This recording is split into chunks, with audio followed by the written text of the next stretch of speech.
Les pays attractifs comme l'Angleterre choisissent la voie du durcissement. Nous cherchons à mobiliser davantage de policiers et des équipes avec des chiens de ce côté de la Manche. Nous installons également des barrières.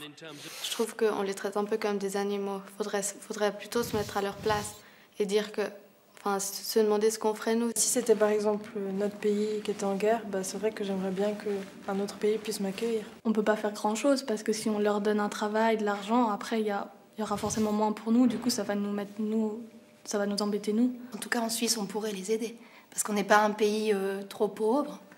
On a un peu de tout, mais on n'est pas non plus à la rue, donc on peut faire quelque chose. Moi, j'aiderais à en héberger, je pense, si ça peut aider. Oui, s'il n'y a pas de place, oui.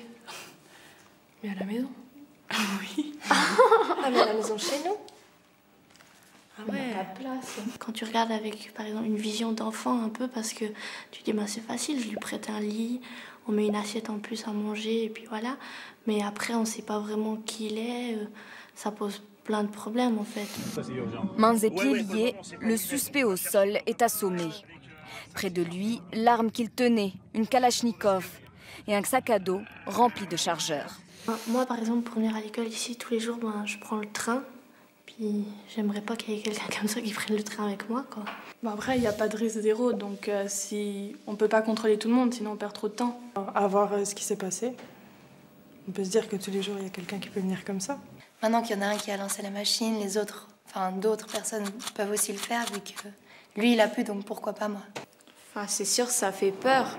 On se dit, je sors aujourd'hui, peut-être que demain je serai plus là parce qu'il va se passer ça ou ceci, mais... Ça fait peur, mais on essaye de pas trop en parler après, parce que sinon après, il n'y a que ça dans la tête, puis comme on dit, peut-être après, on n'ose plus sortir. Ça arrive une fois sur 100, ces événements, donc faut pas non plus toujours avoir la pétoche, rentrer dans le train, et puis se dire, on va avoir le gars avec la kalachnikov qui va nous arriver dessus, non.